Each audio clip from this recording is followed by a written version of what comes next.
ঢাকা 12 আসন থেকে নির্বাচিত জনাব মোহাম্মদ সাইফুল আলম।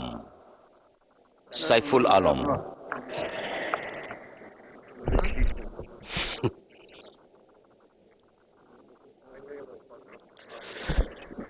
মাননীয় স্পিকার, আপনাকে ধন্যবাদ এবং আমি দেরি করার জন্য দুঃখিত।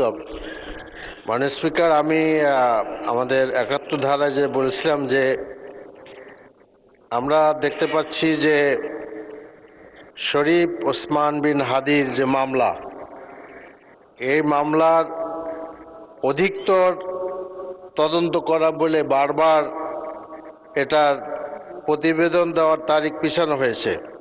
মাননীয় স্পিকার, এটা এই পর্যন্ত 11 বার এটার তারিখ চাওয়া হয়েছে।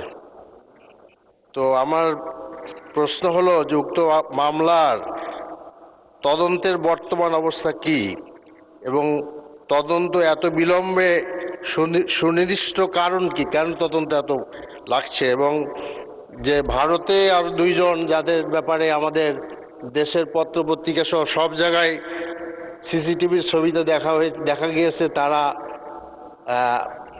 গুলি করেছেন স্পষ্ট, তাদের আনার ব্যাপারে সুনির্দিষ্ট কি পদক্ষেপ সরকার গ্রহণ করেছেন, আশা করি এই মহান সংসদে এটা আমাদের সকলকে জানাবেন। মাননীয় স্পিকার, আপনাকে অনেক ধন্যবাদ। আসসালামু আলাইকুম।